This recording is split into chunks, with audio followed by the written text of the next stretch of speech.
나사렛 말씀의 묵상입니다. 이 시간 하나님의 말씀 앞에 우리 자신을 뒤돌아보며 하나님의 선하신 뜻을 알기 원하는 성도들에게 우리 주님의 선한 은총이 있기를 원합니다.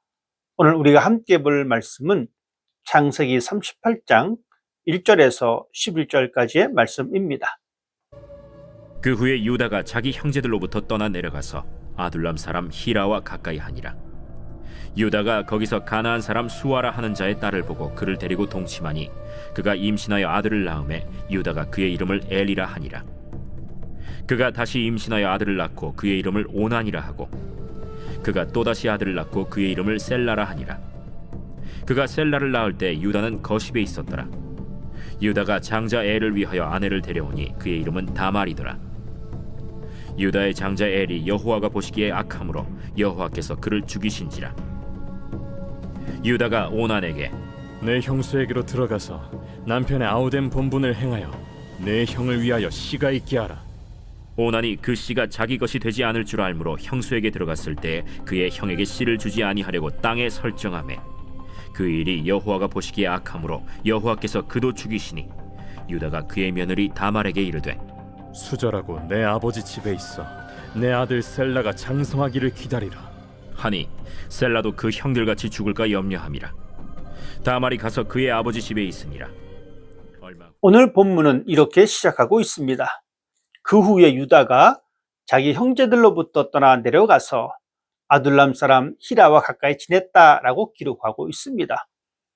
유다는 형제들과 함께 아버지 야곱을 속였고 요셉은 미디안 사람들에 의해 애굽으로 팔려갔습니다. 요셉이 사라진 이후에 아마도 형제들의 마음도 편하지는 않았을 것입니다. 왜냐하면 아버지에게서 근심이 가득한 모습을 봐야 했기 때문입니다. 형제들은 서로 말은 안 했지만 그래도 자기의 동생을 팔았다라고 하는 사실에 저마다 양심의 가책은 가지고 있었을 것입니다. 아마도 유다는 이런 모습에 많은 죄책감을 가지고 있었는지도 모릅니다. 유다는 이런 상황이 싫었을 것입니다. 그래서 형제들과 함께 있고 싶은 마음이 조금씩 사라졌고 결국 가족의 품을 떠나는 그 현장에 이르게 되었습니다. 그래도 가족과 함께 있으면서 아버지 야곱의 하나님을 섬기며 제사 지내는 시간들이 있었는데 이제는 그것마저도 소원해졌을 것입니다. 이제 유다는 가나안 사람들과 어울렸고 결국 그 지역의 사람과 결혼을 해서 3명의 아이를 얻게 되었습니다. 유다가 형제들을 멀리하고 가나안 지방에 들어가 이방인들과 가까이 지내므로 우상을 섬기는 그들의 문화를 목격하고 경험함으로 그의 마음에 변화가 생길 수 있는 여지가 충분했을 것입니다. 유다는 가나안 여인과 결혼해서 3아들을 얻었지만 첫째 아들 엘과 둘째 아들 오난은 하나님이 보시기에 악한 자들이었기 때문에 여호와께서 그들의 목숨을 가지고 갔습니다. 하나님의 보시기에 악한 자들은 하나님의 심판이 있음을 우리는 또한 알 수가 있습니다. 사람의 모습이 이렇습니다. 우리 모두는 실수를 하고 잘못을 저지릅니다. 그런데 문제는 이 실수와 잘못을 해결하기보다는 회피하려는 경향이 더 많다는 것입니다. 잘못된 부분을 인정하고 고백하고 용서를 구하는 용기를 갖기보다는 애써 외면하려고 합니다.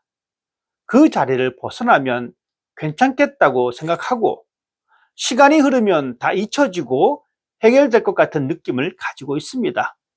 그래서 그 자리를 회피하고 다른 방향으로 시선을 돌리기도 합니다.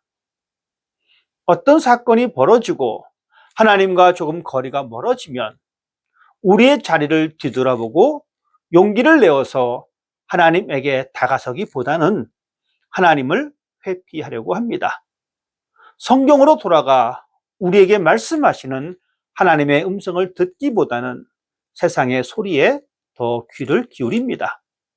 하나님의 방법보다 세상의 방법을 더 좋아하고 세상의 방법을 선택합니다. 이왕 이렇게 됐으니 그냥 마음이라도 편하자고 하면서 세상 사람들과 더 어울립니다. 그리고 내가 얻고 싶어 했던 것들을 얻어냅니다. 마치 유다가 가나안 여인을 만나서 가족을 이루고 자녀를 얻었듯이 말입니다. 그런데 세상이 주는 것들은 결국 하나님의 심판의 대상이 된다는 사실을 기억해야 합니다. 우리가 아는 사자성어 가운데 이런 말이 있습니다. 근묵자흑입니다.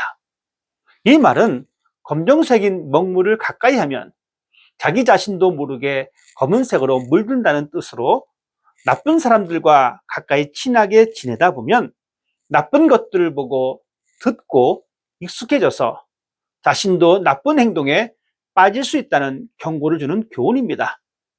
그래서 사람들은 말하기를 친구를 가려가며 사귀라고 말을 합니다. 사람들은 누구와 만나느냐, 어떤 자리에 자주 가느냐에 따라서 많은 영향을 받습니다.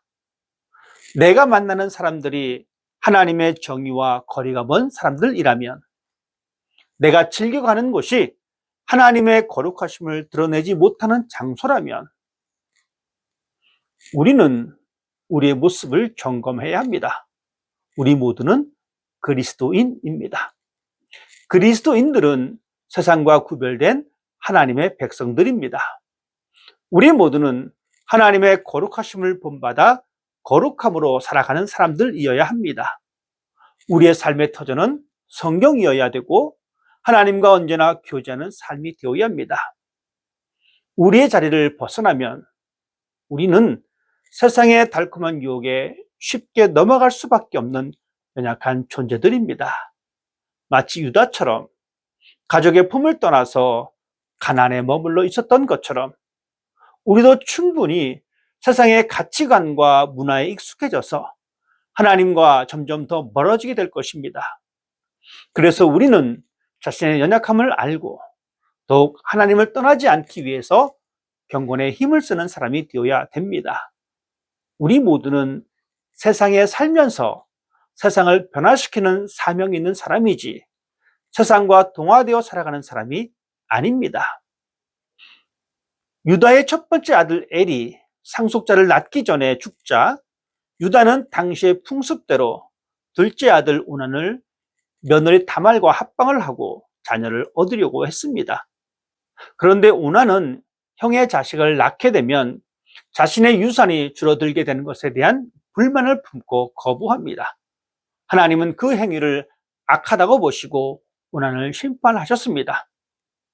그러자 이제 유다는 셋째 아들 마저 죽을까봐 며느리 유다를 고향집으로 돌려보냅니다. 유다가 그의 며느리 다말에게 이르되 수절하고 내 아버지 집에 있어 내 아들 셀라가 장성하기를 기다리라 하니 셀라도 그 형들같이 죽을까 염려함이라. 다말이 가서 그의 아버지 집에 있으니라.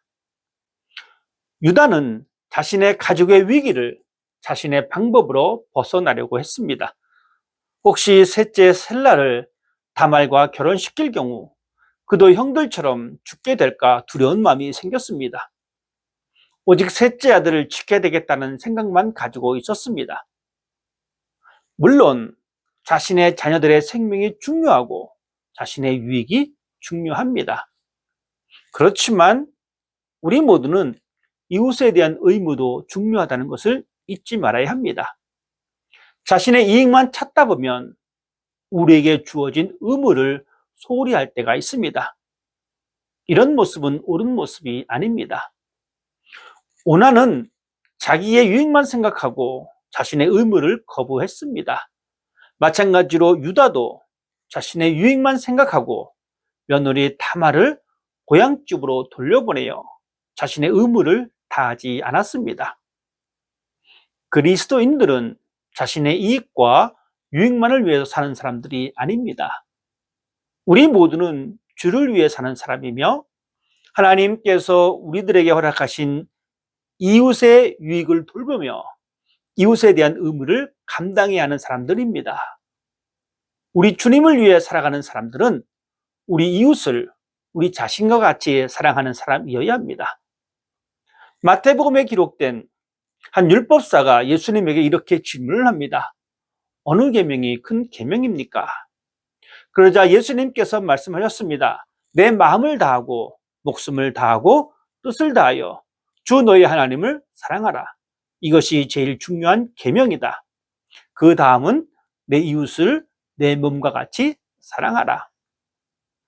우리 모두는 자신만 사랑하고 살아가는 사람이 아니라 다른 사람들도 사랑하고 다른 사람의 유익을 위해서도 살아가야 합니다. 세상 사람들은 자신의 명예와 안전만을 위해 살아가지만 그리스도인들은 자신을 사랑하고 아끼는 만큼 이웃에 대한 사랑과 섬김을 위해서 함께 살아가는 사람이 되어야 합니다. 그 사명을 감당하게 하려고 우리 주님이 친히 본을 보여주셨습니다. 예수님이 보여주신 사랑의 의미를 기억한다면 우리는 십자가를 떠나지 않습니다. 하나님의 품을 떠나지 않습니다. 하나님을 떠난 유다의 가족의 아픔과 비극을 다시 한번 생각해 보면서 여러분의 삶의 자리가 하나님과 언제나 가까이 있는 자리가 되며 십자가를 바라보는 자리가 되기를 원합니다. 그 안에서 하나님과 동행하는 기쁨이 있기를 주님의 이름으로 축복합니다. 기도하겠습니다.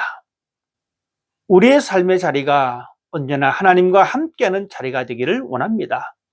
내 생각과 내 방법으로 살아가려는 교만한 마음을 고쳐주시고 이 세상에 살지만 세상을 따라가는 것이 아니라 오히려 세상과 구별된 거룩한 삶을 걸어가는 오늘 하루가 되게 하여 주옵소서. 그 길이 좁고 고난의 길이라도 믿음을 갖고 걷게 하시고 언제나 하나님과 가까이 함으로 세상에서 승리하게 하시며 하나님을 사랑하듯 우리 이웃도 사랑하며 예수님이 보여주신 삶을 실천하는 오늘 하루가 되기를 원하며 우리 주님 예수님의 이름으로 기도드립니다. 아멘.